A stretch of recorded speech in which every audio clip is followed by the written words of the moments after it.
बिस्मिल्लाहिर्रहमानिर्रहीम। शुरू अल्लाह के नाम से जो बड़ा मेहरबान नहायत रहम करने वाला है। First aid in emergencies course of the PMF by Dr. Myra Javed from Shahrukh Alam College of Health Sciences, Multan. Dressing and bandage. Last lecture में हमने dressing and bandage topic start किया था। हमने देखा था ड्रेसिंग करने के मकासद क्या है, एम्स क्या है, की क्यों जाती है, इसके रूल्स एंड रेगुलेशंस क्या है, यानी कि कायदे ज़वाबित क्या है। लास्ट लेक्चर तक हमने यहाँ तक किया था, लास्ट लाइन तक हमने किया था। नेक्स्ट टुडे आज जो हम स्टार्ट करेंगे rules and regulations for dressing and bandage, वो यहाँ से स्टार्ट करेंगे। इस स्लाइड से हम आज स्टार्ट देते हैं। जलने की सूरत में तमाम आंवले काट कर फिर मेडिसिन तमाम जले हुए हिस्से पर अच्छी तरह लगाई जाए। क्या करना है हमने लास्ट स्लाइड में देखा था, ये सारे हमने पॉइंट्स देखे थे कि जख्मों को खुला नहीं छोड़ना, पट्टी करने से पहले हाथ धोने और बाद में भी हाथ धोने हैं, जख्मों को हमने एंटीसेप्टिक सोल्यूशन से साफ करना है, ड्रेसिंग करनी है, प्रेशर बैंडेज हमने अप्लाई करनी है ताकि खून ज़्यादा ना बहे। जानवरों के कांटे पर हमने टांके नहीं लगाने। ड्रेसिंग के वक्त हमने सांस नहीं लेनी। दोबारा ड्रेसिंग के दौरान हमने हाइड्रोजन पेरोक्साइड से उतारनी है। स्टिकिंग प्लास्टर को हमने सिप्रिट से अलग करना है। पीप जहाँ पड़ी हो उसे हमने क्यूरिट से साफ करना है। नेक्स्ट हम देखते हैं जलने की सूरत में जब बर्न हो जाए, जल जाए कोई पर्सन, तो तमाम आंवले काटकर तमाम मेडिसिन चले हुए हिस्से पर अच्छी तरह लगाई जाए। आंवले आपने देखा होगा इस तरह मोटा सा मोटी ऐसे जो स्किन है वो स्वेल कर जाती है, ठीक है, आंवले पड़ जाते हैं, जिसकी वजह से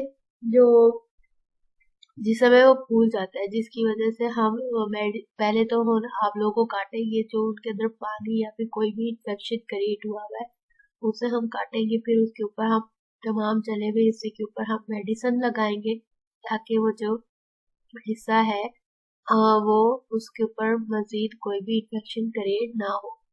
अगर पुराने जख्म पर सफेद सी झल्ली की तह आ जाए तो इसे सर्जिकल ब्लेड या कैंची से काट कर उतार दिया जाए। उन्होंने कहा अगर पुराने जख्म पर सफेद सी झल्ली किसकी वजह से होती है, किसी भी इन्फेक्शन की वजह से हो सकती है, बैक्टीरिया की वजह से या फिर मौसमी रद्दोबदल की वजह से भी होती है कि खुश्की आ जाती है जख्म के ऊपर, तो हमने उसे किससे कट करना है, सर्जिकल ब्लेड या कैंची से हमने काट कर उस हिस्से को झिल्ली को उतार देना है। सेप्टिक वॉन्ड्स की रोजाना पट्टी की जाती है। जो सेप्टिक वॉन्ड्स होते हैं उनकी हमने दोबारा डेली पट्टी करनी है, यानी कि ऑपरेट्स हो गए या भी किसी किस्म की इंजरी टाइप में कोई जख्म हुआ हो उसकी, ताकि जख्म साफ होने से ठीक ग्रेनुलेशन होता जाए। अगर जख्म सही तरह से साफ होगा, उसमें किसी किस्म की पीप वगैरह नहीं होगी, तो इसका मतलब है वो जल्दी जख्म ठीक होगा, उसमें क्लोटिंग बहुत अच्छे से होगी। जख्मों के जल्द चीज से एहतियात के लिए एंटीबायोटिक मेडिसिन भी इस्तेमाल की जाए। हमने अगर जख्मों को ठीक करना है तो हमने एंटीबायोटिक मेडिसिन इस्तेमाल करनी है। आंखों के नजदीक या ऊपर कतान सिप्रिट इस्तेमाल न किया जाए। हमने मिथाइल एंटीसिप्रिट आंखों के नजदीक या इनके एरिया पे हरगिज अप्लाई नहीं करनी, कि ये चीज क्या होती है, अल्कोहल होता है इसमें प्रेजेंट, ठीक है, आंखों में चली जाए तो मजीद मुश्किल हो सकती है। ड्रेसिंग को गीला होने से बचाने के लिए अगर पानी से हाथ मुंह धोने के दौरान गीली हो जाए तो ड्रेसिंग करनी चाहिए। हमने ड्रेसिंग को गीला होने से बचाने के लिए क्या करना है, पानी अगर पानी भी पट्टी में पड़ जाए तो हमने दोबारा से उस पट्टी को खोल के नई ड्रेसिंग करनी है। ऑपरेशन या गहरे जख्मों को किसी तरह से खुला या नंगा नहीं छोड़ना, बल्कि जख्म पर हर तरफ से बंद एयर टाइट पट्टी की जाए ताकि किसी तरफ से भी बैरूनी हवा जख्म तक ना जा सके।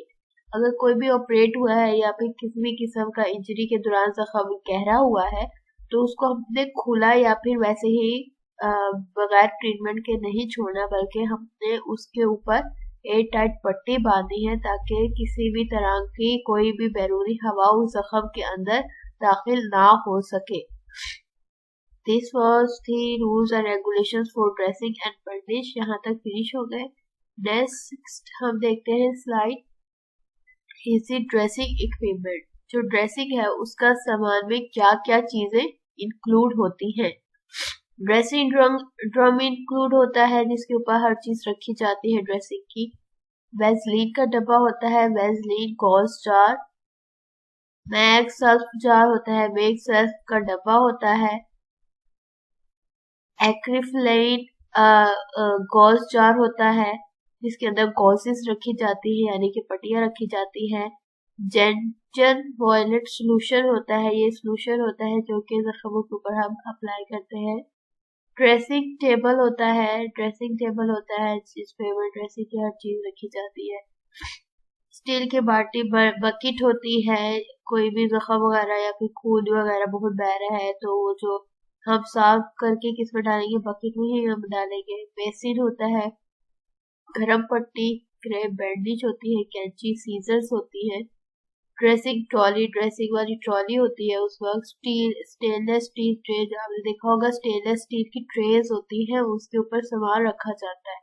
स्टेरिलाइज कॉटन, जरासीम से पाक रुई होती है, जरासीम से पाक पट्टियां होती हैं। स्टेरिलाइज बैंडेजेस होती है, जरासीम से पाक गॉज, स्टेरिलाइज गॉजेस होते हैं यानी कि जो आपने देखा होगा जालीनुमा गॉजेस होते हैं जो ऊपर हम कॉटन के ऊपर रखते हैं फिर उसके ऊपर बैंडेज करते हैं। जरासीम से पाक पैड, स्टेरिलाइज पैड्स होते हैं।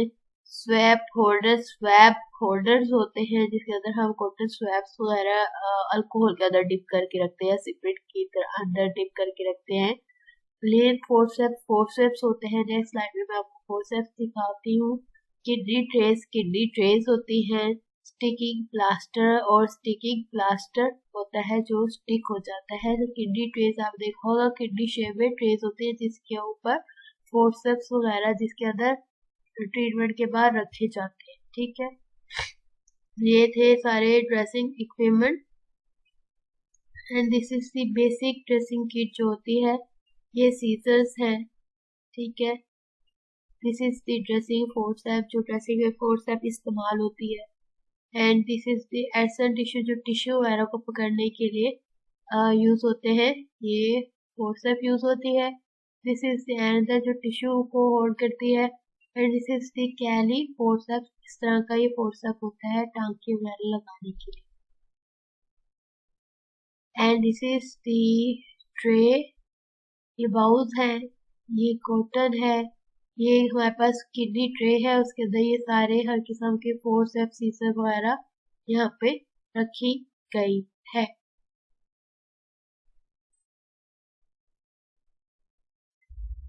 मेडिसिन्स कौन कौन से इस्तेमाल होती हैं, एंटीसेप्टिक्स कौन से हैं, स्प्रेस कौन से हैं, स्पिरिट कौन सा है, अल्कोहल हम कैसे यूज करते हैं, कौन सा होता है, वो किस क्यों यूज होता है, वो अब हम इसमें देखते हैं। मेडिसिन्स, ड्रेसिंग के लिए अद्वियात कौन कौन सी इस्तेमाल होती हैं। ड्रेसिंग के लिए दर्ज झेल मेडिसिन की जरूरत होती है। जख्म धोने के लिए एंटीसेप्टिक, जख्मों पर लगाने के लिए एंटीसेप्टिक, ठीक है। हम जख्म धोने के लिए क्या यूज करते हैं, एंटीसेप्टिक सोल्यूशन यूज करते हैं जिसमें क्या आ जाता है, पायोडीन आ जाता है या फिर सिप्रिड आ जाता है। उसके बाद जख्मों पर लगाने के लिए भी हम एंटीसेप्टिक ही यूज करते हैं। जख्मों पर लगाने के लिए हम मरहम यूज करते हैं, कोई भी ऑइंटमेंट्स हो गई वो हम इस्तेमाल करते हैं, जैसे कि हमारे पास आ जाता है पोलीफैक्स हो गई, माइसिट्रासिन हो गई, हम जख्मों पर अप्लाई करते हैं। और भी डिफरेंट टाइप ऑफ ऑइंटमेंट्स हो गई।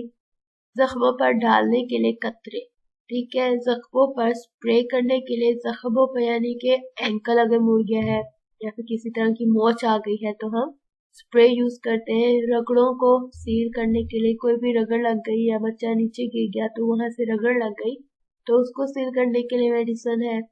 आंखों में डालने के लिए मरहम यानी कि आई ड्रॉपर्स मौजूद होते हैं। सेप्टिक, खराब जख्मों के लिए यानी कि कोई जख्म अगर खराब हो गया है उसके लिए मेडिसिन कौन सी इस्तेमाल होंगी।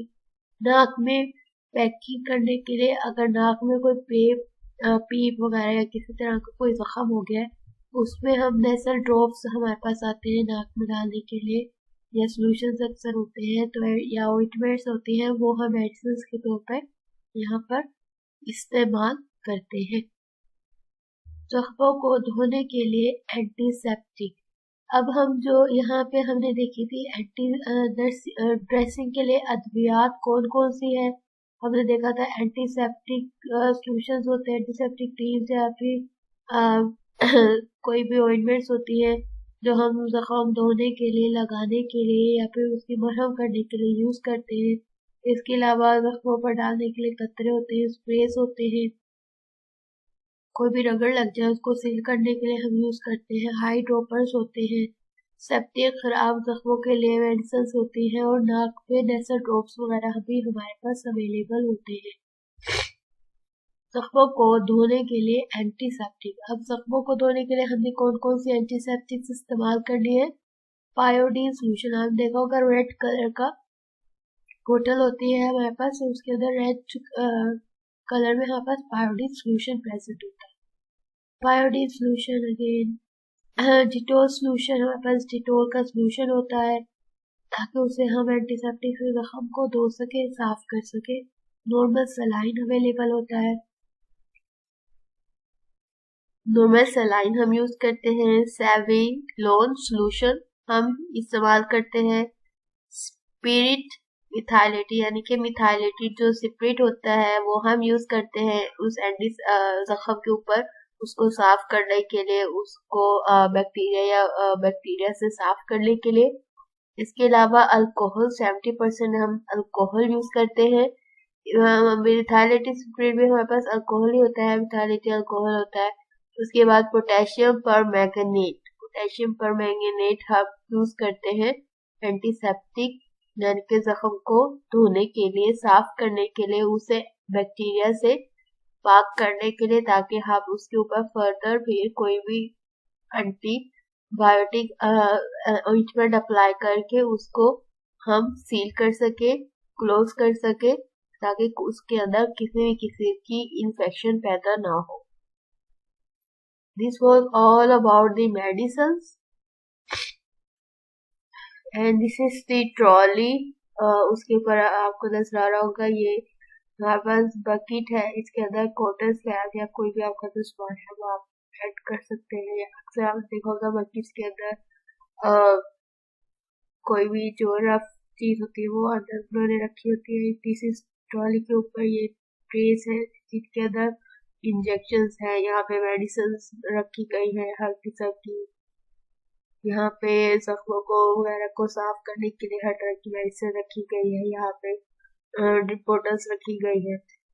दीज आर द कर्टन जिसके अंदर उन्होंने अपने ग्लव्स या फिर कोई भी एक्स्ट्रा चीज है वो यहाँ पर ऐड करके अपनी पूरी जो ट्रॉली है किसी भी इमरजेंसी सिचुएशन के लिए यहाँ पर अरेंज की गई है।